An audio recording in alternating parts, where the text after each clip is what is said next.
자수성가로 성공한 사람들과 평범한 사람의 차이는 무엇일까요? 다양한 차이가 있겠지만 부처님과 동양의 철학가들이 공통적으로 말하는 것이 있습니다. 바로 절제입니다. 오늘은 부처님 말씀과 동양 철학의 고전을 바탕으로 사람들이 가난해지는 이유 그리고 자식을 부자로 기르는 가정교육 방법에 대해 공부하겠습니다. 사람들이 가난해지는 6가지 이유.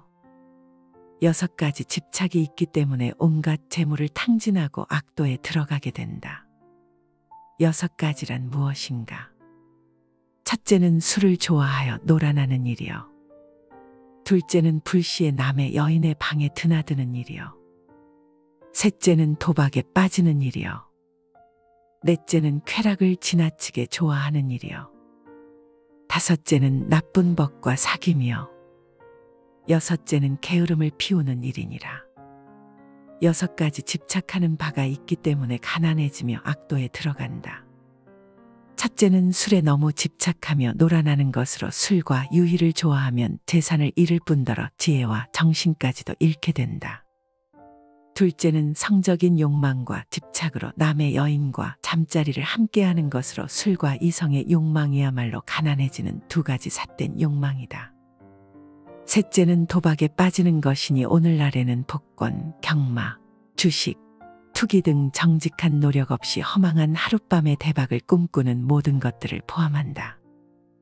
넷째는 지나치게 쾌락을 좋아하여 항상 노래 부르고 춤추며 놀기를 좋아하는 것으로 정신이 맑지 못하여 바깥에 쾌락적인 향락에만 빠져 있다면 가난해지는 것은 당연하다. 다섯째는 나쁜 법과 사귀는 것으로 나쁜 법이란 정직한 노동의 대가를 싫어하며 잘못된 방법으로 돈을 모으기를 좋아하고 마땅히 돈을 위해 친구에게도 사기를 칠 수 있는 사람이다. 6번째는 게으름을 피우는 것이니 성실하게 정진하지 않는 게으름뱅이에게 가난이 오는 것은 당연하다 할 것이다. 이 6가지 때문에 사람은 온갖 재물을 탕진하고 악도에 들어가게 된다고 한다. 가난한 사람이 부자가 되고 싶고 돈을 벌고 싶다면 돈에 대한 집착으로 너무 돈에 얽매여서는 안 된다. 오히려 돈에 대한 집착을 놓아버리고 이상의 6가지에 대한 집착을 버려야 한다. 이상의 6가지 삿된 행위만 맑고 청정하게 정화되어 바뀔 수 있다면 현생에서 부자가 되는 것도 어려운 일이 아니다. 술, 이성, 도박, 놀이, 나쁜 법, 게으름 이 6가지를 버리면 저절로 부유한 풍요의 것들이 내게 깃든다. 자식을 부자로 키우는 10가지 가정교육 방법. 무왕이 물었다. 부자가 되지 못한 것은 왜 그렇습니까? 태공이 대답했다. 아들을 기르면서 가르치지 않는 것이 첫째의 어긋남이고 어린아이를 훈계하지 않는 것이 둘째의 잘못됨이며 처음 신부를 맞아들여 엄하게 가르치지 않는 것이 셋째의 어리석음입니다. 말하기 전에 웃기부터 하는 것이 넷째의 잘못함이고 부모를 봉양하지 않는 것이 다섯째의 거슬림이며 밤에 알몸으로 일어나는 것이 여섯째의 좋지 않은 행실입니다. 남의 화를 당기기를 좋아하기는 것이 7째의 나쁜 것이고 남의 말을 타기 좋아하는 것은 8째의 천박함이며 남의 술을 마시면서 다른 사람에게 권하는 것이 9째의 어리석음이며 남의 밥을 먹으면서 벗에게 주는 것은 10번째의 뻔뻔함이 되는 것입니다. 무왕이 말했다. 참으로 아름답고 좋은 말씀이십니다. 태공의 10가지 교육은 위험지대로부터 안전지대로 건너가기 위해 가설한 다리와 같다. 이제 후손들이 다리를 건너려 한다. 한 어린이가 친구의 노트를 훔쳐 어머니에게 가져왔다. 어머니는 꾸짖는 대신 칭찬을 해주었다. 또 한 번은 훔친 외투를 가져왔고 어머니는 더욱 그 아이를 칭찬했다. 아이가 자라서 청년이 되었을 때 그는 더 큰 도둑질을 했다. 하지만 꼬리가 길면 잡히는 법이며 나쁜 짓은 결코 하늘이 간과하지 않는 법이다. 어느 날 그는 범죄 현장에서 붙잡혀 사형대로 끌려갔다.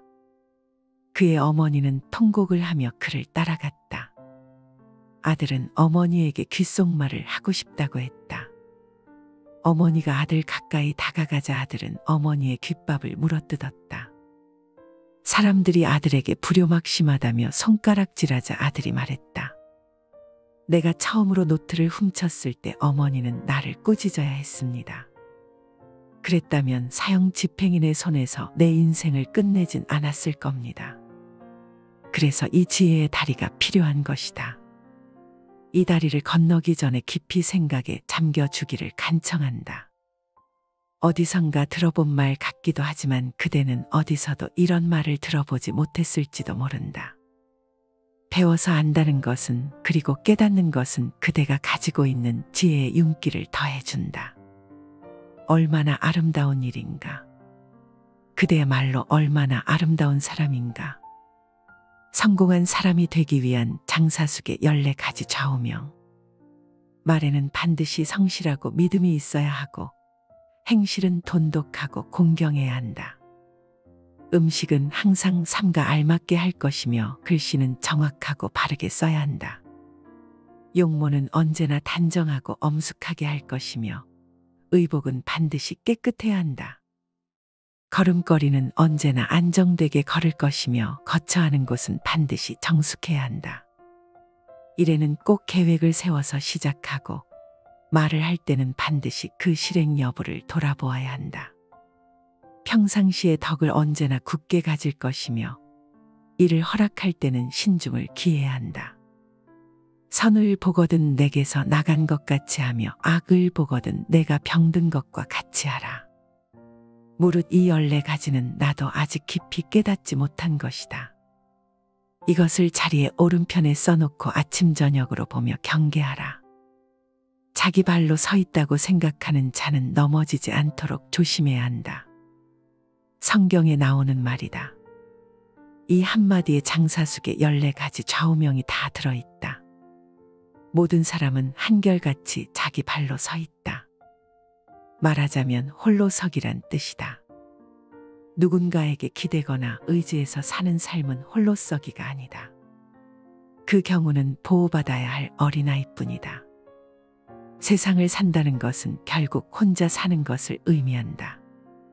자기의 세계를 굳히지 못하고 자기의 능력이 없이는 이 세상을 살아갈 수가 없다. 이 세상을 살아가기 위해서는 홀로 서기를 위한 조건들을 습득하지 않으면 안 된다. 사르트르는 이렇게 말한다. 자기는 행위 속에서만 발견되는 것이며 행위와 한 몸을 이룬다. 그것은 가장 절박한 상황에서 떨어져 나가는 허가를 주는 내적 힘이 아니라 현재의 행위에 자기를 구속하고 미래를 쌓아 올리는 힘이다. 그대는 행위 속에서만 발견되며 행위와 한 몸을 이루고 있다. 그대는 어떻게 서 있을 것인가? 확실한 자기 발견 없이는 자기 발로 세상에 서 있을 수 없다. 영국의 속담을 소개한다. 모든 사람들에게 자기의 꼬리로 파리를 쫓게 하라. 홀로 서기를 강조한 말이다. 그대에게 날아든 파리를 그대의 꼬리로 쫓을 수 있을 때까지 아마도 장사숙의 좌우명은 계속 필요할지도 모른다. 오로지 자기의 힘으로 빛나는 사람만이 진정으로 빛나는 사람이라고 할 수 있다. 10가지 도둑을 알면 가난을 물리칠 수 있다. 무왕이 물었다. 무엇을 10가지 도둑이라 합니까? 태공이 대답했다. 제때에 익은 곡식을 거두어들이지 않는 것이 첫 번째 도둑이고 거두고서도 쌓기를 마치지 않는 것이 두 번째 도둑이다. 일없이 등불을 켜놓고 잠자는 것이 세 번째 도둑이며 게을러서 밭을 갈지 않는 것이 네 번째 도둑이다. 공력을 들이지 않는 것이 다섯 번째 도둑이고 교활하고 해로운 일만 하는 것이 여섯 번째 도둑이다.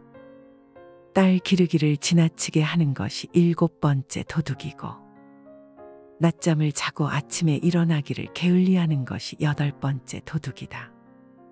술을 탐내고 활락을 즐기는 것이 아홉 번째 도둑이고 남을 심하게 시기하는 것이 열 번째 도둑이다.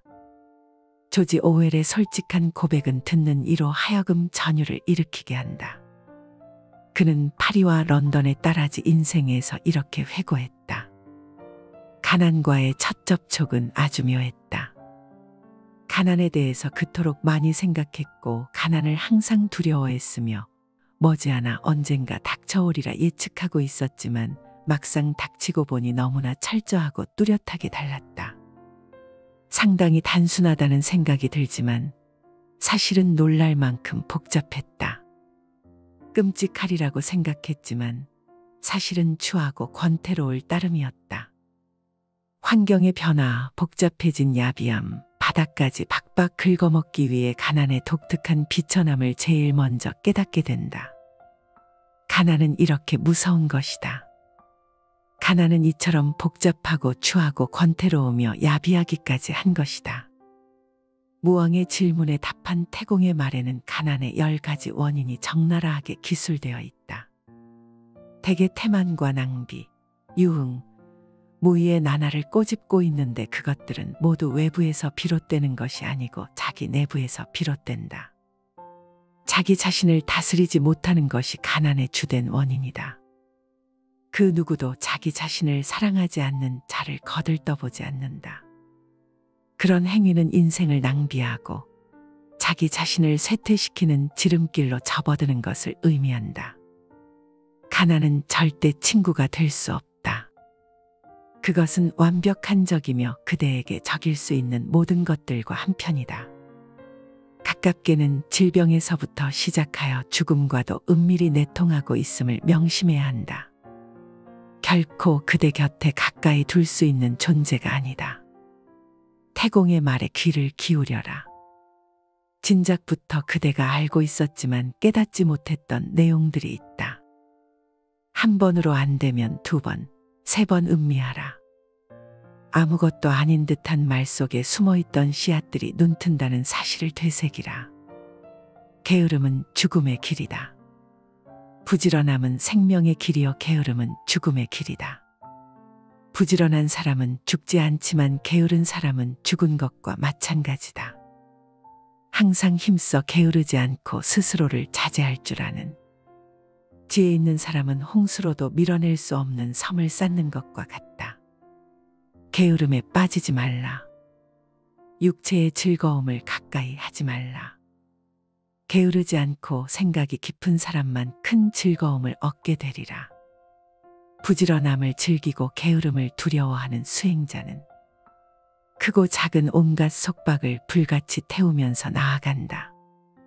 부지런함은 생명의 길이요 게으름은 죽음의 길이다. 부지런한 사람은 죽지 않는 밝은 생명의 삶을 사는 사람이지만 게으른 사람은 몸은 살아있지만 생명의 몸짓은 이미 죽어있는 자다.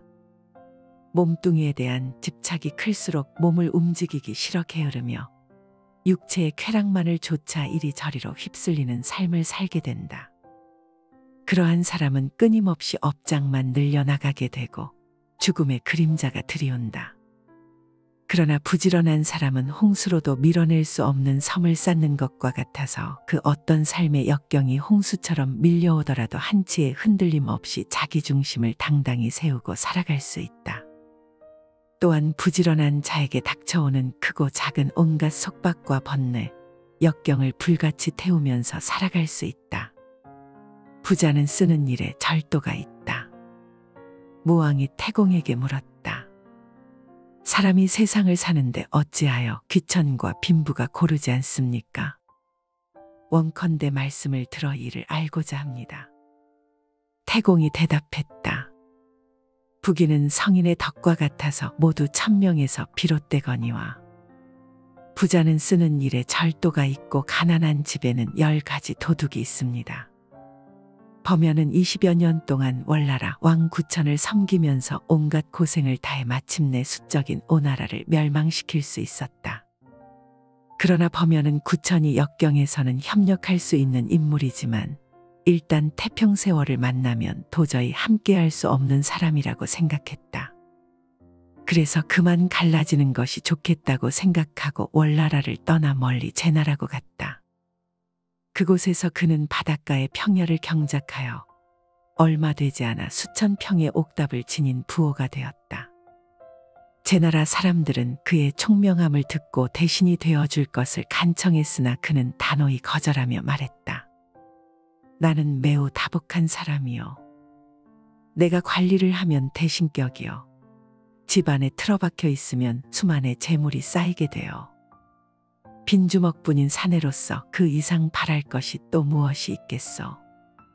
그 후 범연은 가지고 있던 재산을 친구와 이웃 사람들에게 나누어 준 후 아무도 모르게 도라는 곳으로 숨어버렸다. 그가 그곳으로 간 것은 이유가 있었다. 그곳이 천하의 요로로서 새로운 교역 시장으로 발전할 것을 알았던 것이다. 과연 그의 생각은 적중했다. 그는 또다시 얼마 지나지 않아 큰 부호가 되어 도주공이라는 지위도 얻었다. 범연은 쓰는 일에 절도가 있었다. 그는 가난한 이웃과 친구들에게 부를 적절히 나눌 줄 알았다. 부자는 현명하다. 그리고 부지런하다.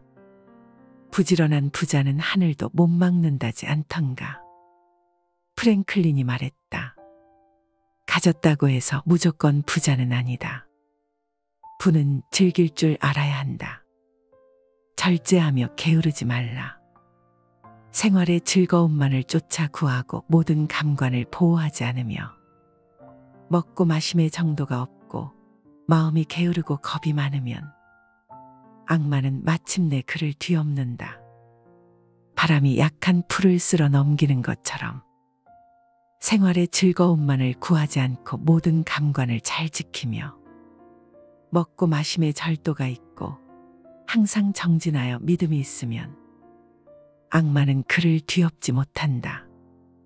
마치 바람 앞에 우뚝한 산처럼 생활은 조금 불편해야 좋은 것이다. 너무 편하면 게을러지고 자신의 빛을 잃는다. 눈기 코여 몸뜻을 가만히 내버려 두고 보호하지 않으면 이내 그 육신의 감각은 좋은 것만을 가리게 되고 욕망에 뒤덮인다.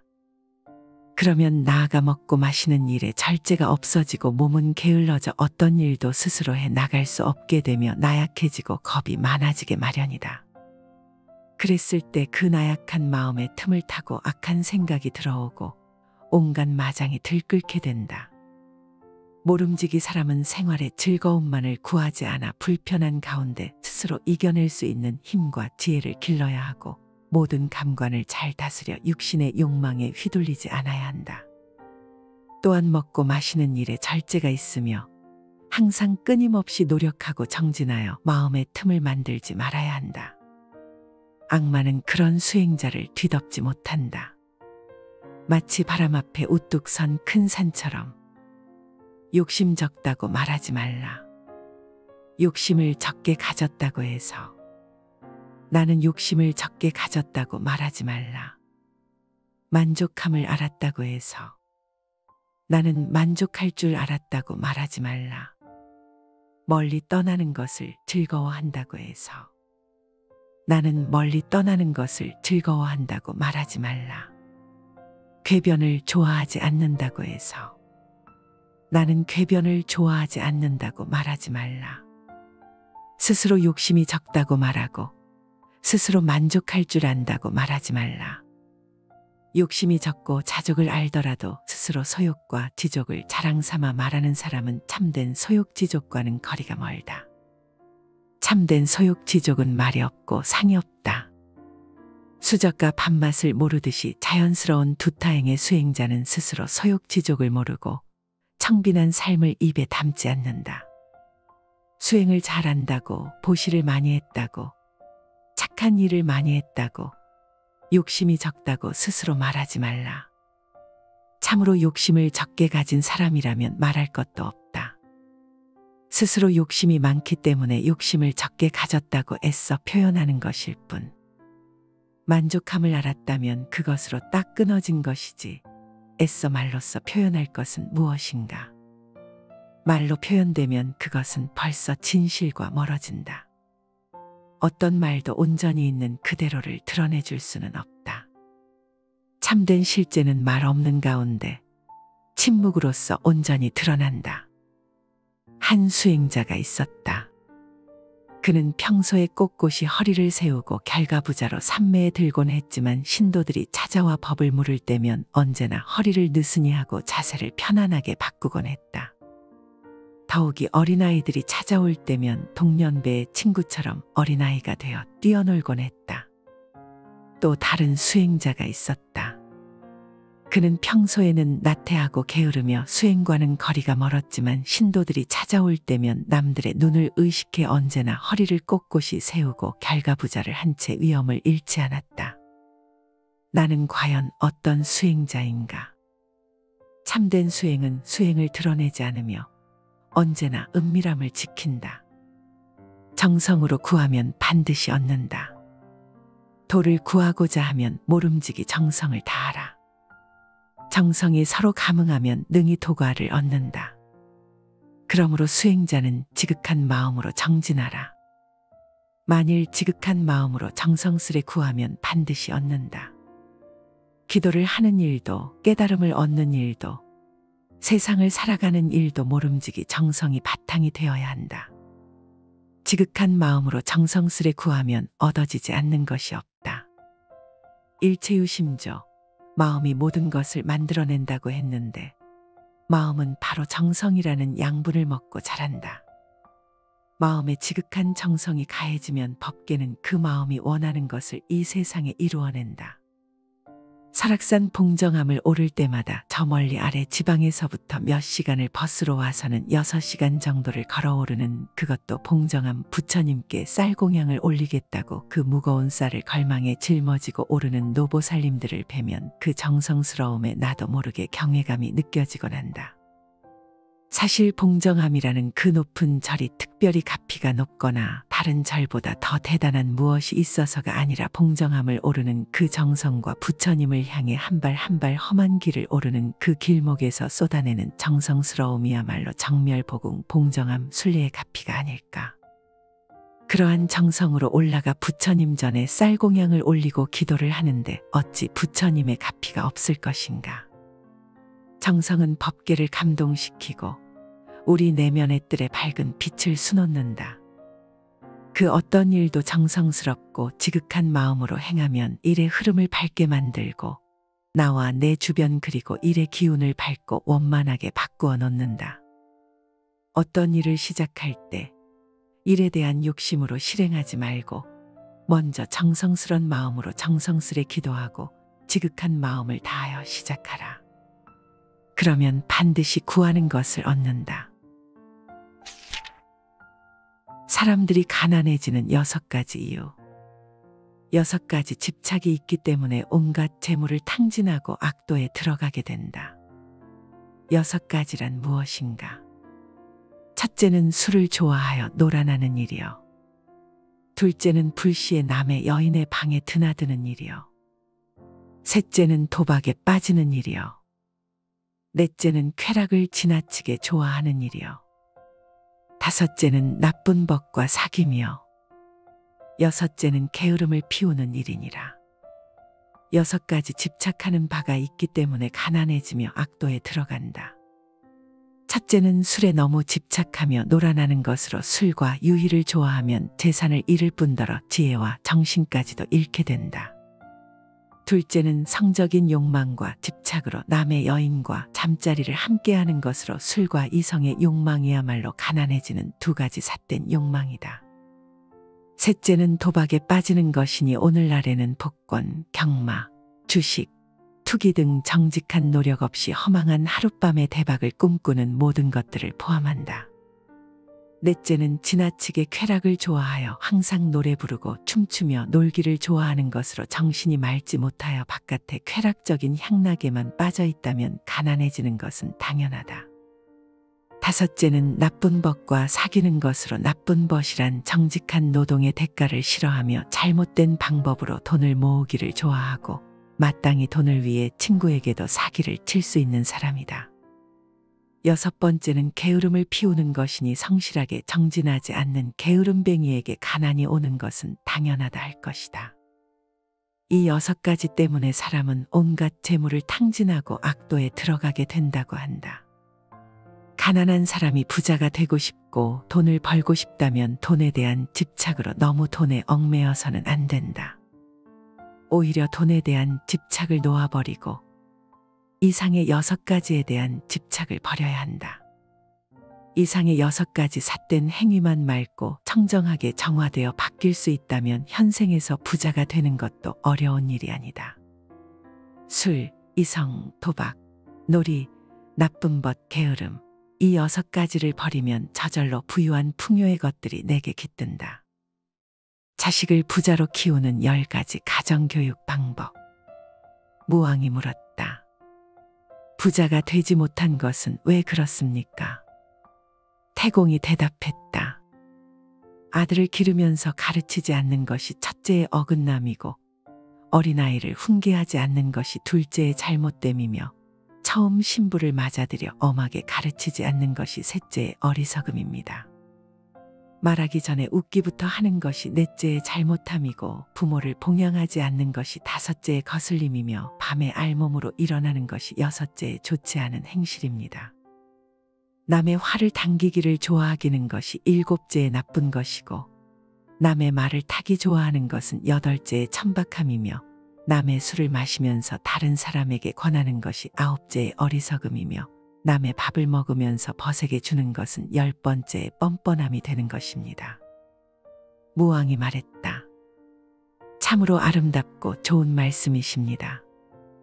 태공의 10가지 교육은 위험지대로부터 안전지대로 건너가기 위해 가설한 다리와 같다. 이제 후손들이 다리를 건너려 한다. 한 어린이가 친구의 노트를 훔쳐 어머니에게 가져왔다. 어머니는 꾸짖는 대신 칭찬을 해주었다. 또 한 번은 훔친 외투를 가져왔고 어머니는 더욱 그 아이를 칭찬했다. 아이가 자라서 청년이 되었을 때 그는 더 큰 도둑질을 했다. 하지만 꼬리가 길면 잡히는 법이며 나쁜 짓은 결코 하늘이 간과하지 않는 법이다. 어느 날 그는 범죄 현장에서 붙잡혀 사형대로 끌려갔다. 그의 어머니는 통곡을 하며 그를 따라갔다. 아들은 어머니에게 귓속말을 하고 싶다고 했다. 어머니가 아들 가까이 다가가자 아들은 어머니의 귓밥을 물어뜯었다. 사람들이 아들에게 불효막심하다며 손가락질하자 아들이 말했다. 내가 처음으로 노트를 훔쳤을 때 어머니는 나를 꾸짖어야 했습니다. 그랬다면 사형 집행인의 손에서 내 인생을 끝내진 않았을 겁니다. 그래서 이 지혜의 다리가 필요한 것이다. 이 다리를 건너기 전에 깊이 생각에 잠겨주기를 간청한다. 어디선가 들어본 말 같기도 하지만 그대는 어디서도 이런 말을 들어보지 못했을지도 모른다. 배워서 안다는 것은 그리고 깨닫는 것은 그대가 가지고 있는 지혜의 윤기를 더해준다. 얼마나 아름다운 일인가. 그대야말로 얼마나 아름다운 사람인가. 성공한 사람이 되기 위한 장사숙의 14가지 좌우명. 말에는 반드시 성실하고 믿음이 있어야 하고 행실은 돈독하고 공경해야 한다. 음식은 항상 삶과 알맞게 할 것이며 글씨는 정확하고 바르게 써야 한다. 용모는 언제나 단정하고 엄숙하게 할 것이며 의복은 반드시 깨끗해야 한다. 걸음걸이는 언제나 안정되게 걸을 것이며 거처하는 곳은 반드시 정숙해야 한다. 일에는 꼭 계획을 세워서 시작하고 말을 할 때는 반드시 그 실행 여부를 돌아보아야 한다. 평상시에 덕을 언제나 굳게 가질 것이며 이를 허락할 때는 신중을 기해야 한다. 선을 보거든 내게서 나간 것 같이 하며 악을 보거든 내가 병든 것과 같이 하라. 무릇 이 14가지는 나도 아직 깊이 깨닫지 못한 것이다. 이것을 자리에 오른편에 써놓고 아침 저녁으로 보며 경계하라. 자기 발로 서 있다고 생각하는 자는 넘어지지 않도록 조심해야 한다. 성경에 나오는 말이다. 이 한마디에 장사숙의 14가지 좌우명이 다 들어있다. 모든 사람은 한결같이 자기 발로 서 있다. 말하자면 홀로 서기란 뜻이다. 누군가에게 기대거나 의지해서 사는 삶은 홀로 서기가 아니다. 그 경우는 보호받아야 할 어린아이뿐이다. 세상을 산다는 것은 결국 혼자 사는 것을 의미한다. 자기의 세계를 굳히지 못하고 자기의 능력이 없이는 이 세상을 살아갈 수가 없다. 이 세상을 살아가기 위해서는 홀로 서기를 위한 조건들을 습득하지 않으면 안 된다. 사르트르는 이렇게 말한다. 자기는 행위 속에서만 발견되는 것이며 행위와 한 몸을 이룬다. 그것은 가장 절박한 상황에서 떨어져 나가는 허가를 주는 내적 힘이 아니라 현재의 행위에 자기를 구속하고 미래를 쌓아 올리는 힘이다. 그대는 행위 속에서만 발견되며 행위와 한 몸을 이루고 있다. 그대는 어떻게 서 있을 것인가? 확실한 자기 발견 없이는 자기 발로 세상에 서 있을 수 없다. 영국의 속담을 소개한다. 모든 사람들에게 자기의 꼬리로 파리를 쫓게 하라. 홀로 서기를 강조한 말이다. 그대에게 날아든 파리를 그대의 꼬리로 쫓을 수 있을 때까지 아마도 장사숙의 좌우명은 계속 필요할지도 모른다. 오로지 자기의 힘으로 빛나는 사람만이 진정으로 빛나는 사람이라고 할 수 있다. 10가지 도둑을 알면 가난을 물리칠 수 있다. 무왕이 물었다. 무엇을 10가지 도둑이라 합니까? 태공이 대답했다. 제때에 익은 곡식을 거두어들이지 않는 것이 첫 번째 도둑이고, 거두고서도 쌓기를 마치지 않는 것이 두 번째 도둑이다. 일없이 등불을 켜놓고 잠자는 것이 세 번째 도둑이며, 게을러서 밭을 갈지 않는 것이 네 번째 도둑이다. 공력을 들이지 않는 것이 다섯 번째 도둑이고, 교활하고 해로운 일만 하는 것이 여섯 번째 도둑이다. 딸 기르기를 지나치게 하는 것이 일곱 번째 도둑이고, 낮잠을 자고 아침에 일어나기를 게을리하는 것이 여덟 번째 도둑이다. 술을 탐내고 활락을 즐기는 것이 아홉 번째 도둑이고, 남을 심하게 시기하는 것이 열 번째 도둑이다. 조지 오웰의 솔직한 고백은 듣는 이로 하여금 전율을 일으키게 한다. 그는 파리와 런던의 딸아지 인생에서 이렇게 회고했다. 가난과의 첫 접촉은 아주 묘했다. 가난에 대해서 그토록 많이 생각했고 가난을 항상 두려워했으며 머지않아 언젠가 닥쳐오리라 예측하고 있었지만 막상 닥치고 보니 너무나 철저하고 뚜렷하게 달랐다. 상당히 단순하다는 생각이 들지만 사실은 놀랄 만큼 복잡했다. 끔찍하리라고 생각했지만 사실은 추하고 권태로울 따름이었다. 환경의 변화, 복잡해진 야비함, 바닥까지 박박 긁어먹기 위해 가난의 독특한 비천함을 제일 먼저 깨닫게 된다. 가난은 이렇게 무서운 것이다. 가난은 이처럼 복잡하고 추하고 권태로우며 야비하기까지 한 것이다. 무왕의 질문에 답한 태공의 말에는 가난의 10가지 원인이 적나라하게 기술되어 있다. 대개 태만과 낭비, 유흥, 무의의 나날을 꼬집고 있는데 그것들은 모두 외부에서 비롯되는 것이 아니고 자기 내부에서 비롯된다. 자기 자신을 다스리지 못하는 것이 가난의 주된 원인이다. 그 누구도 자기 자신을 사랑하지 않는 자를 거들떠보지 않는다. 그런 행위는 인생을 낭비하고 자기 자신을 쇠퇴시키는 지름길로 접어드는 것을 의미한다. 가난은 절대 친구가 될 수 없다. 그것은 완벽한 적이며 그대에게 적일 수 있는 모든 것들과 한편이다. 가깝게는 질병에서부터 시작하여 죽음과도 은밀히 내통하고 있음을 명심해야 한다. 결코 그대 곁에 가까이 둘 수 있는 존재가 아니다. 태공의 말에 귀를 기울여라. 진작부터 그대가 알고 있었지만 깨닫지 못했던 내용들이 있다. 한 번으로 안 되면 두 번, 세 번 음미하라. 아무것도 아닌 듯한 말 속에 숨어있던 씨앗들이 눈튼다는 사실을 되새기라. 게으름은 죽음의 길이다. 부지런함은 생명의 길이요 게으름은 죽음의 길이다. 부지런한 사람은 죽지 않지만 게으른 사람은 죽은 것과 마찬가지다. 항상 힘써 게으르지 않고 스스로를 자제할 줄 아는, 지혜 있는 사람은 홍수로도 밀어낼 수 없는 섬을 쌓는 것과 같다. 게으름에 빠지지 말라. 육체의 즐거움을 가까이 하지 말라. 게으르지 않고 생각이 깊은 사람만 큰 즐거움을 얻게 되리라. 부지런함을 즐기고 게으름을 두려워하는 수행자는 크고 작은 온갖 속박을 불같이 태우면서 나아간다. 부지런함은 생명의 길이요 게으름은 죽음의 길이다. 부지런한 사람은 죽지 않는 밝은 생명의 삶을 사는 사람이지만 게으른 사람은 몸은 살아있지만 생명의 몸짓은 이미 죽어있는 자다. 몸뚱이에 대한 집착이 클수록 몸을 움직이기 싫어 게으르며 육체의 쾌락만을 조차 이리저리로 휩쓸리는 삶을 살게 된다.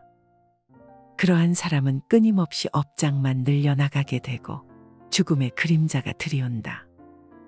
그러나 부지런한 사람은 홍수로도 밀어낼 수 없는 섬을 쌓는 것과 같아서 그 어떤 삶의 역경이 홍수처럼 밀려오더라도 한치의 흔들림 없이 자기 중심을 당당히 세우고 살아갈 수 있다. 또한 부지런한 자에게 닥쳐오는 크고 작은 온갖 속박과 번뇌, 역경을 불같이 태우면서 살아갈 수 있다. 부자는 쓰는 일에 절도가 있다. 무왕이 태공에게 물었다. 사람이 세상을 사는데 어찌하여 귀천과 빈부가 고르지 않습니까?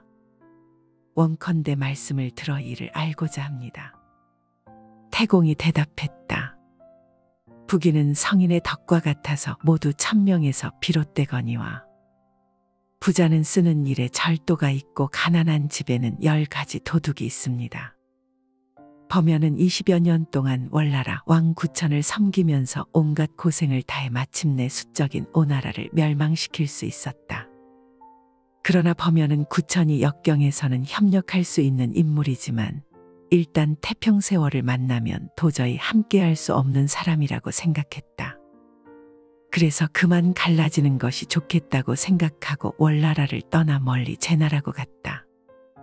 그곳에서 그는 바닷가의 평야를 경작하여 얼마 되지 않아 수천 평의 옥답을 지닌 부호가 되었다. 제나라 사람들은 그의 총명함을 듣고 대신이 되어줄 것을 간청했으나 그는 단호히 거절하며 말했다. 나는 매우 다복한 사람이요. 내가 관리를 하면 대신격이요. 집안에 틀어박혀 있으면 수만의 재물이 쌓이게 되어 빈주먹뿐인 사내로서 그 이상 바랄 것이 또 무엇이 있겠소. 그 후 범연은 가지고 있던 재산을 친구와 이웃 사람들에게 나누어 준 후 아무도 모르게 도라는 곳으로 숨어버렸다. 그가 그곳으로 간 것은 이유가 있었다. 그곳이 천하의 요로로서 새로운 교역 시장으로 발전할 것을 알았던 것이다. 과연 그의 생각은 적중했다. 그는 또다시 얼마 지나지 않아 큰 부호가 되어 도주공이라는 지위도 얻었다. 범연은 쓰는 일에 절도가 있었다. 그는 가난한 이웃과 친구들에게 부를 적절히 나눌 줄 알았다. 부자는 현명하다. 그리고 부지런하다. 부지런한 부자는 하늘도 못 막는다지 않던가. 프랭클린이 말했다. 가졌다고 해서 무조건 부자는 아니다. 부는 즐길 줄 알아야 한다. 절제하며 게으르지 말라.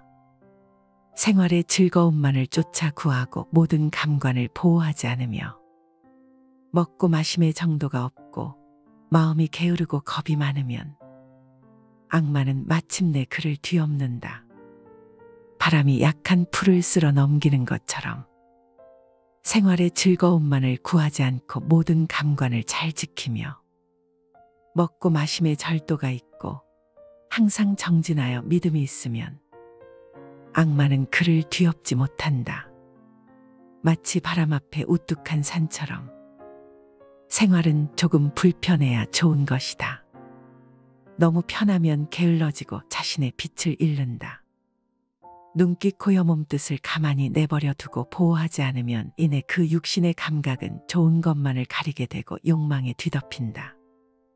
그러면 나아가 먹고 마시는 일에 절제가 없어지고 몸은 게을러져 어떤 일도 스스로 해 나갈 수 없게 되며 나약해지고 겁이 많아지게 마련이다. 그랬을 때 그 나약한 마음에 틈을 타고 악한 생각이 들어오고 온갖 마장이 들끓게 된다. 모름지기 사람은 생활의 즐거움만을 구하지 않아 불편한 가운데 스스로 이겨낼 수 있는 힘과 지혜를 길러야 하고 모든 감관을 잘 다스려 육신의 욕망에 휘둘리지 않아야 한다. 또한 먹고 마시는 일에 절제가 있으며 항상 끊임없이 노력하고 정진하여 마음의 틈을 만들지 말아야 한다. 악마는 그런 수행자를 뒤덮지 못한다. 마치 바람 앞에 우뚝 선 큰 산처럼. 욕심 적다고 말하지 말라. 욕심을 적게 가졌다고 해서 나는 욕심을 적게 가졌다고 말하지 말라. 만족함을 알았다고 해서 나는 만족할 줄 알았다고 말하지 말라. 멀리 떠나는 것을 즐거워한다고 해서 나는 멀리 떠나는 것을 즐거워한다고 말하지 말라. 궤변을 좋아하지 않는다고 해서 나는 궤변을 좋아하지 않는다고 말하지 말라. 스스로 욕심이 적다고 말하고 스스로 만족할 줄 안다고 말하지 말라. 욕심이 적고 자족을 알더라도 스스로 소욕과 지족을 자랑 삼아 말하는 사람은 참된 소욕지족과는 거리가 멀다. 참된 소욕지족은 말이 없고 상이 없다. 수저가 밥맛을 모르듯이 자연스러운 두타행의 수행자는 스스로 소욕지족을 모르고 청빈한 삶을 입에 담지 않는다. 수행을 잘한다고, 보시를 많이 했다고, 착한 일을 많이 했다고, 욕심이 적다고 스스로 말하지 말라. 참으로 욕심을 적게 가진 사람이라면 말할 것도 없다. 스스로 욕심이 많기 때문에 욕심을 적게 가졌다고 애써 표현하는 것일 뿐. 만족함을 알았다면 그것으로 딱 끊어진 것이지 애써 말로써 표현할 것은 무엇인가. 말로 표현되면 그것은 벌써 진실과 멀어진다. 어떤 말도 온전히 있는 그대로를 드러내줄 수는 없다. 참된 실제는 말 없는 가운데 침묵으로써 온전히 드러난다. 한 수행자가 있었다. 그는 평소에 꼿꼿이 허리를 세우고 결가부자로 삼매에 들곤 했지만 신도들이 찾아와 법을 물을 때면 언제나 허리를 느슨히 하고 자세를 편안하게 바꾸곤 했다. 더욱이 어린아이들이 찾아올 때면 동년배의 친구처럼 어린아이가 되어 뛰어놀곤 했다. 또 다른 수행자가 있었다. 그는 평소에는 나태하고 게으르며 수행과는 거리가 멀었지만 신도들이 찾아올 때면 남들의 눈을 의식해 언제나 허리를 꼿꼿이 세우고 결가부자를 한 채 위엄을 잃지 않았다. 나는 과연 어떤 수행자인가? 참된 수행은 수행을 드러내지 않으며 언제나 은밀함을 지킨다. 정성으로 구하면 반드시 얻는다. 도를 구하고자 하면 모름지기 정성을 다하라. 정성이 서로 감응하면 능히 도과를 얻는다. 그러므로 수행자는 지극한 마음으로 정진하라. 만일 지극한 마음으로 정성스레 구하면 반드시 얻는다. 기도를 하는 일도 깨달음을 얻는 일도 세상을 살아가는 일도 모름지기 정성이 바탕이 되어야 한다. 지극한 마음으로 정성스레 구하면 얻어지지 않는 것이 없다. 일체유심조, 마음이 모든 것을 만들어낸다고 했는데 마음은 바로 정성이라는 양분을 먹고 자란다. 마음에 지극한 정성이 가해지면 법계는 그 마음이 원하는 것을 이 세상에 이루어낸다. 설악산 봉정암을 오를 때마다 저 멀리 아래 지방에서부터 몇 시간을 버스로 와서는 6시간 정도를 걸어오르는 그것도 봉정암 부처님께 쌀공양을 올리겠다고 그 무거운 쌀을 걸망에 짊어지고 오르는 노보살님들을 뵈면 그 정성스러움에 나도 모르게 경외감이 느껴지곤 한다.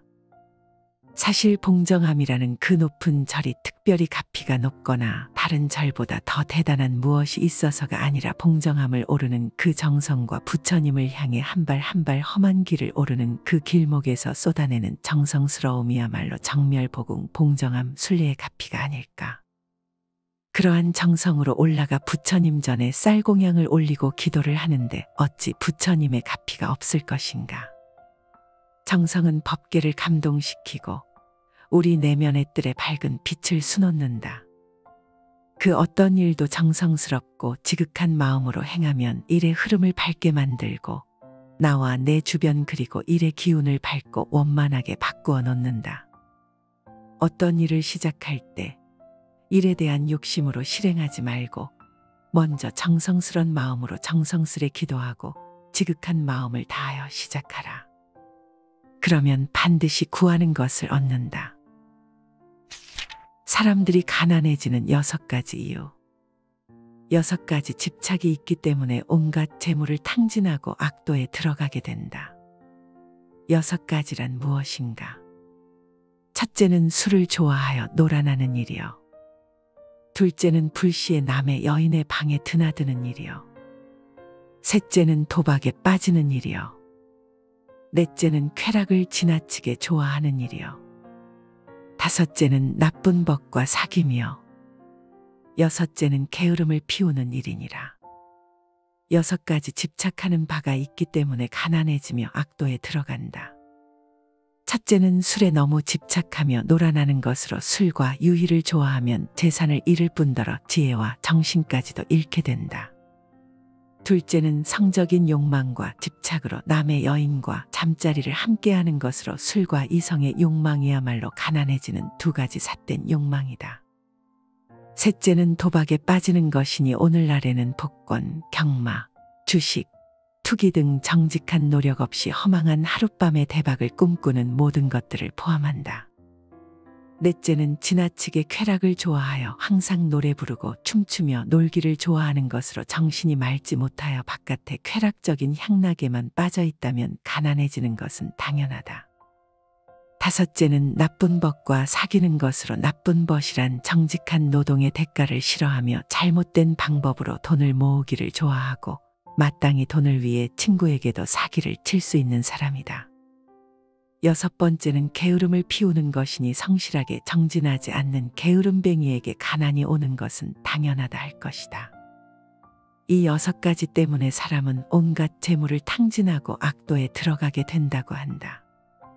가난한 사람이 부자가 되고 싶고 돈을 벌고 싶다면 돈에 대한 집착으로 너무 돈에 얽매여서는 안 된다. 오히려 돈에 대한 집착을 놓아버리고 이상의 6가지에 대한 집착을 버려야 한다. 이상의 6가지 삿된 행위만 맑고 청정하게 정화되어 바뀔 수 있다면 현생에서 부자가 되는 것도 어려운 일이 아니다. 술, 이성, 도박, 놀이, 나쁜 벗, 게으름 이 6가지를 버리면 저절로 부유한 풍요의 것들이 내게 깃든다. 자식을 부자로 키우는 10가지 가정교육 방법. 무왕이 물었다. 부자가 되지 못한 것은 왜 그렇습니까? 태공이 대답했다. 아들을 기르면서 가르치지 않는 것이 첫째의 어긋남이고 어린아이를 훈계하지 않는 것이 둘째의 잘못됨이며 처음 신부를 맞아들여 엄하게 가르치지 않는 것이 셋째의 어리석음입니다. 말하기 전에 웃기부터 하는 것이 넷째의 잘못함이고 부모를 봉양하지 않는 것이 다섯째의 거슬림이며 밤에 알몸으로 일어나는 것이 여섯째의 좋지 않은 행실입니다. 남의 화를 당기기를 좋아하기는 것이 7째의 나쁜 것이고 남의 말을 타기 좋아하는 것은 8째의 천박함이며 남의 술을 마시면서 다른 사람에게 권하는 것이 9째의 어리석음이며 남의 밥을 먹으면서 벗에게 주는 것은 10번째의 뻔뻔함이 되는 것입니다. 무왕이 말했다. 참으로 아름답고 좋은 말씀이십니다. 태공의 10가지 교육은 위험지대로부터 안전지대로 건너가기 위해 가설한 다리와 같다. 이제 후손들이 다리를 건너려 한다. 한 어린이가 친구의 노트를 훔쳐 어머니에게 가져왔다. 어머니는 꾸짖는 대신 칭찬을 해주었다. 또 한 번은 훔친 외투를 가져왔고 어머니는 더욱 그 아이를 칭찬했다. 아이가 자라서 청년이 되었을 때 그는 더 큰 도둑질을 했다. 하지만 꼬리가 길면 잡히는 법이며 나쁜 짓은 결코 하늘이 간과하지 않는 법이다. 어느 날 그는 범죄 현장에서 붙잡혀 사형대로 끌려갔다. 그의 어머니는 통곡을 하며 그를 따라갔다. 아들은 어머니에게 귓속말을 하고 싶다고 했다. 어머니가 아들 가까이 다가가자 아들은 어머니의 귓밥을 물어뜯었다. 사람들이 아들에게 불효막심하다며 손가락질하자 아들이 말했다. 내가 처음으로 노트를 훔쳤을 때 어머니는 나를 꾸짖어야 했습니다. 그랬다면 사형 집행인의 손에서 내 인생을 끝내진 않았을 겁니다. 그래서 이 지혜의 다리가 필요한 것이다. 이 다리를 건너기 전에 깊이 생각에 잠겨주기를 간청한다. 어디선가 들어본 말 같기도 하지만 그대는 어디서도 이런 말을 들어보지 못했을지도 모른다. 배워서 안다는 것은, 그리고 깨닫는 것은 그대가 가지고 있는 지혜의 윤기를 더해준다. 얼마나 아름다운 일인가. 그대야말로 얼마나 아름다운 사람인가. 성공한 사람이 되기 위한 장사숙의 14가지 좌우명. 말에는 반드시 성실하고 믿음이 있어야 하고, 행실은 돈독하고 공경해야 한다. 음식은 항상 삶과 알맞게 할 것이며 글씨는 정확하고 바르게 써야 한다. 용모는 언제나 단정하고 엄숙하게 할 것이며 의복은 반드시 깨끗해야 한다. 걸음걸이는 언제나 안정되게 걸을 것이며 거처하는 곳은 반드시 정숙해야 한다. 일에는 꼭 계획을 세워서 시작하고 말을 할 때는 반드시 그 실행 여부를 돌아보아야 한다. 평상시에 덕을 언제나 굳게 가질 것이며 이를 허락할 때는 신중을 기해야 한다. 선을 보거든 내게서 나간 것 같이 하며 악을 보거든 내가 병든 것과 같이 하라. 무릇 이 14가지는 나도 아직 깊이 깨닫지 못한 것이다. 이것을 자리에 오른편에 써놓고 아침 저녁으로 보며 경계하라. 자기 발로 서 있다고 생각하는 자는 넘어지지 않도록 조심해야 한다. 성경에 나오는 말이다. 이 한마디에 장사숙의 14가지 좌우명이 다 들어있다. 모든 사람은 한결같이 자기 발로 서 있다. 말하자면 홀로서기란 뜻이다. 누군가에게 기대거나 의지해서 사는 삶은 홀로서기가 아니다. 그 경우는 보호받아야 할 어린아이뿐이다. 세상을 산다는 것은 결국 혼자 사는 것을 의미한다. 자기의 세계를 굳히지 못하고 자기의 능력이 없이는 이 세상을 살아갈 수가 없다. 이 세상을 살아가기 위해서는 홀로 서기를 위한 조건들을 습득하지 않으면 안 된다. 사르트르는 이렇게 말한다. 자기는 행위 속에서만 발견되는 것이며 행위와 한 몸을 이룬다. 그것은 가장 절박한 상황에서 떨어져 나가는 허가를 주는 내적 힘이 아니라 현재의 행위에 자기를 구속하고 미래를 쌓아 올리는 힘이다. 그대는 행위 속에서만 발견되며 행위와 한 몸을 이루고 있다. 그대는 어떻게 서 있을 것인가? 확실한 자기 발견 없이는 자기 발로 세상에 서 있을 수 없다. 영국의 속담을 소개한다. 모든 사람들에게 자기의 꼬리로 파리를 쫓게 하라. 홀로 서기를 강조한 말이다. 그대에게 날아든 파리를 그대의 꼬리로 쫓을 수 있을 때까지 아마도 장사숙의 좌우명은 계속 필요할지도 모른다. 오로지 자기의 힘으로 빛나는 사람만이 진정으로 빛나는 사람이라고 할 수 있다. 10가지 도둑을 알면 가난을 물리칠 수 있다. 무왕이 물었다. 무엇을 10가지 도둑이라 합니까? 태공이 대답했다. 제때에 익은 곡식을 거두어들이지 않는 것이 첫 번째의 도둑이고, 거두고서도 쌓기를 마치지 않는 것이 두 번째의 도둑이다. 일없이 등불을 켜놓고 잠자는 것이 세 번째 도둑이며, 게을러서 밭을 갈지 않는 것이 네 번째 도둑이다. 공력을 들이지 않는 것이 다섯 번째 도둑이고, 교활하고 해로운 일만 하는 것이 여섯 번째 도둑이다. 딸 기르기를 지나치게 하는 것이 일곱 번째 도둑이고, 낮잠을 자고 아침에 일어나기를 게을리하는 것이 여덟 번째 도둑이다. 술을 탐내고 활락을 즐기는 것이 아홉 번째 도둑이고, 남을 심하게 시기하는 것이 열 번째 도둑이다. 조지 오웰의 솔직한 고백은 듣는 이로 하여금 전율을 일으키게 한다. 그는 파리와 런던의 딸아지 인생에서 이렇게 회고했다. 가난과의 첫 접촉은 아주 묘했다. 가난에 대해서 그토록 많이 생각했고 가난을 항상 두려워했으며 머지않아 언젠가 닥쳐오리라 예측하고 있었지만 막상 닥치고 보니 너무나 철저하고 뚜렷하게 달랐다. 상당히 단순하다는 생각이 들지만 사실은 놀랄 만큼 복잡했다. 끔찍하리라고 생각했지만 사실은 추하고 권태로울 따름이었다. 환경의 변화, 복잡해진 야비함, 바닥까지 박박 긁어먹기 위해 가난의 독특한 비천함을 제일 먼저 깨닫게 된다. 가난은 이렇게 무서운 것이다. 가난은 이처럼 복잡하고 추하고 권태로우며 야비하기까지 한 것이다. 무왕의 질문에 답한 태공의 말에는 가난의 10가지 원인이 적나라하게 기술되어 있다. 대개 태만과 낭비, 유흥, 무의의 나날을 꼬집고 있는데 그것들은 모두 외부에서 비롯되는 것이 아니고 자기 내부에서 비롯된다. 자기 자신을 다스리지 못하는 것이 가난의 주된 원인이다. 그 누구도 자기 자신을 사랑하지 않는 자를 거들떠보지 않는다. 그런 행위는 인생을 낭비하고 자기 자신을 쇠퇴시키는 지름길로 접어드는 것을 의미한다. 가난은 절대 친구가 될 수 없다. 그것은 완벽한 적이며 그대에게 적일 수 있는 모든 것들과 한편이다. 가깝게는 질병에서부터 시작하여 죽음과도 은밀히 내통하고 있음을 명심해야 한다. 결코 그대 곁에 가까이 둘 수 있는 존재가 아니다. 태공의 말에 귀를 기울여라. 진작부터 그대가 알고 있었지만 깨닫지 못했던 내용들이 있다.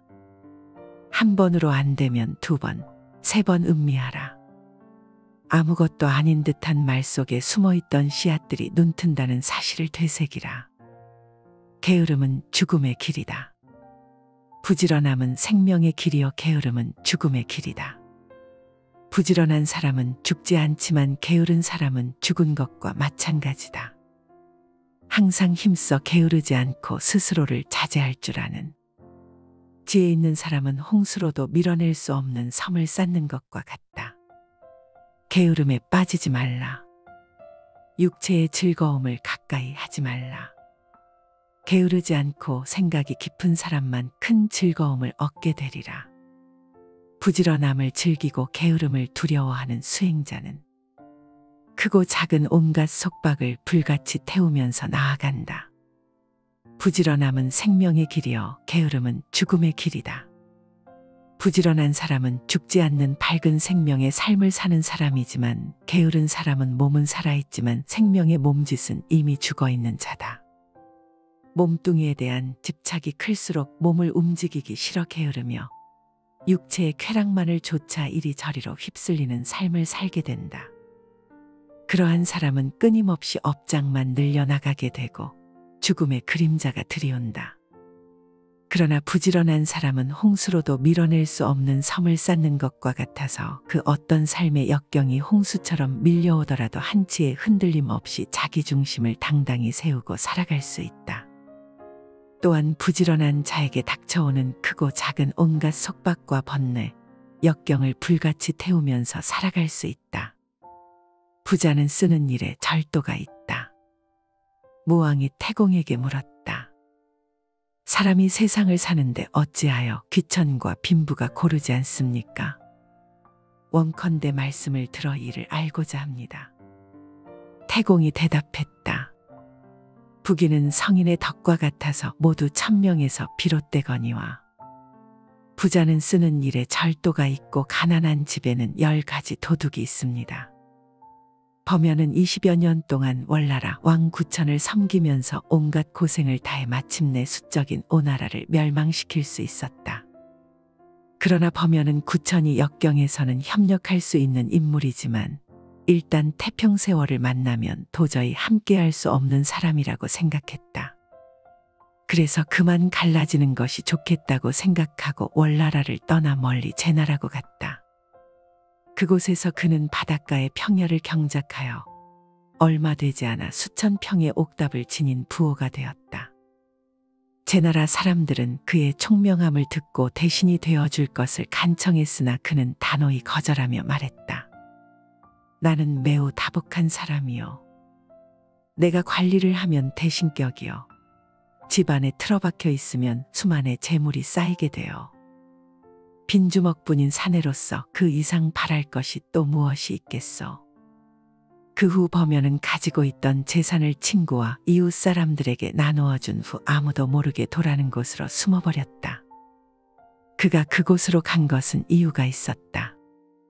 그곳이 천하의 요로로서 새로운 교역 시장으로 발전할 것을 알았던 것이다. 과연 그의 생각은 적중했다.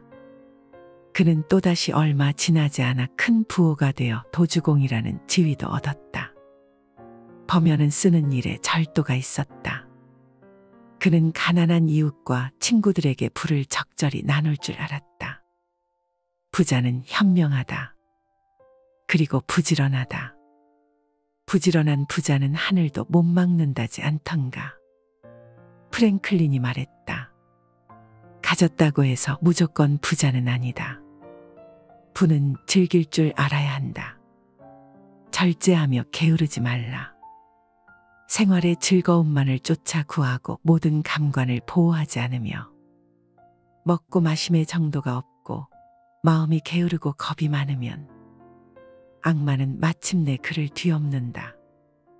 바람이 약한 풀을 쓸어 넘기는 것처럼 생활의 즐거움만을 구하지 않고 모든 감관을 잘 지키며 먹고 마심의 절도가 있고 항상 정진하여 믿음이 있으면 악마는 그를 뒤엎지 못한다. 마치 바람 앞에 우뚝한 산처럼 생활은 조금 불편해야 좋은 것이다. 너무 편하면 게을러지고 자신의 빛을 잃는다. 눈기 코여 몸뜻을 가만히 내버려 두고 보호하지 않으면 이내 그 육신의 감각은 좋은 것만을 가리게 되고 욕망에 뒤덮인다. 그러면 나아가 먹고 마시는 일에 절제가 없어지고 몸은 게을러져 어떤 일도 스스로 해 나갈 수 없게 되며 나약해지고 겁이 많아지게 마련이다. 그랬을 때 그 나약한 마음에 틈을 타고 악한 생각이 들어오고 온갖 마장이 들끓게 된다. 모름지기 사람은 생활의 즐거움만을 구하지 않아 불편한 가운데 스스로 이겨낼 수 있는 힘과 지혜를 길러야 하고 모든 감관을 잘 다스려 육신의 욕망에 휘둘리지 않아야 한다. 또한 먹고 마시는 일에 절제가 있으며 항상 끊임없이 노력하고 정진하여 마음의 틈을 만들지 말아야 한다. 악마는 그런 수행자를 뒤덮지 못한다. 마치 바람 앞에 우뚝 선 큰 산처럼 욕심 적다고 말하지 말라.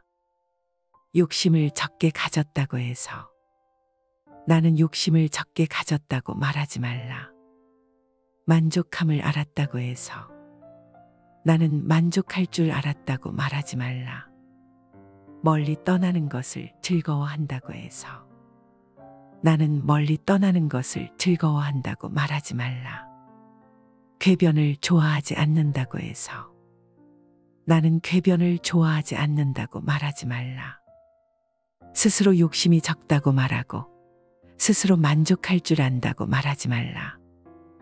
욕심이 적고 자족을 알더라도 스스로 소욕과 지족을 자랑 삼아 말하는 사람은 참된 소욕지족과는 거리가 멀다. 참된 소욕지족은 말이 없고 상이 없다.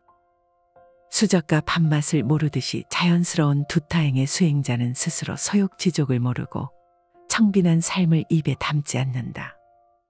수행을 잘한다고 보시를 많이 했다고 착한 일을 많이 했다고 욕심이 적다고 스스로 말하지 말라. 참으로 욕심을 적게 가진 사람이라면 말할 것도 없다. 스스로 욕심이 많기 때문에 욕심을 적게 가졌다고 애써 표현하는 것일 뿐. 만족함을 알았다면 그것으로 딱 끊어진 것이지 애써 말로써 표현할 것은 무엇인가. 말로 표현되면 그것은 벌써 진실과 멀어진다. 어떤 말도 온전히 있는 그대로를 드러내줄 수는 없다. 참된 실제는 말 없는 가운데 침묵으로써 온전히 드러난다. 한 수행자가 있었다. 그는 평소에 꼿꼿이 허리를 세우고 결가부자로 삼매에 들곤 했지만 신도들이 찾아와 법을 물을 때면 언제나 허리를 느슨히 하고 자세를 편안하게 바꾸곤 했다. 더욱이 어린아이들이 찾아올 때면 동년배의 친구처럼 어린아이가 되어 뛰어놀곤 했다. 또 다른 수행자가 있었다. 그는 평소에는 나태하고 게으르며 수행과는 거리가 멀었지만 신도들이 찾아올 때면 남들의 눈을 의식해 언제나 허리를 꼿꼿이 세우고 결가부자를 한 채 위엄을 잃지 않았다. 나는 과연 어떤 수행자인가? 참된 수행은 수행을 드러내지 않으며 언제나 은밀함을 지킨다. 정성으로 구하면 반드시 얻는다. 도를 구하고자 하면 모름지기 정성을 다하라. 정성이 서로 감응하면 능히 도과를 얻는다. 그러므로 수행자는 지극한 마음으로 정진하라. 만일 지극한 마음으로 정성스레 구하면 반드시 얻는다. 기도를 하는 일도 깨달음을 얻는 일도 세상을 살아가는 일도 모름지기 정성이 바탕이 되어야 한다. 지극한 마음으로 정성스레 구하면 얻어지지 않는 것이 없다. 일체유심조, 마음이 모든 것을 만들어낸다고 했는데 마음은 바로 정성이라는 양분을 먹고 자란다. 마음에 지극한 정성이 가해지면 법계는 그 마음이 원하는 것을 이 세상에 이루어낸다. 설악산 봉정암을 오를 때마다 저 멀리 아래 지방에서부터 몇 시간을 버스로 와서는 6시간 정도를 걸어오르는 그것도 봉정암 부처님께 쌀공양을 올리겠다고 그 무거운 쌀을 걸망에 짊어지고 오르는 노보살님들을 뵈면 그 정성스러움에 나도 모르게 경외감이 느껴지곤 한다. 사실 봉정암이라는 그 높은 절이 특별히 가피가 높거나 다른 절보다 더 대단한 무엇이 있어서가 아니라 봉정암을 오르는 그 정성과 부처님을 향해 한 발 한 발 험한 길을 오르는 그 길목에서 쏟아내는 정성스러움이야말로 정멸보궁 봉정암 순례의 가피가 아닐까. 그러한 정성으로 올라가 부처님 전에 쌀공양을 올리고 기도를 하는데 어찌 부처님의 가피가 없을 것인가. 정성은 법계를 감동시키고 우리 내면의 뜰에 밝은 빛을 수놓는다. 그 어떤 일도 정성스럽고 지극한 마음으로 행하면 일의 흐름을 밝게 만들고 나와 내 주변 그리고 일의 기운을 밝고 원만하게 바꾸어 놓는다. 어떤 일을 시작할 때 일에 대한 욕심으로 실행하지 말고 먼저 정성스런 마음으로 정성스레 기도하고 지극한 마음을 다하여 시작하라. 그러면 반드시 구하는 것을 얻는다.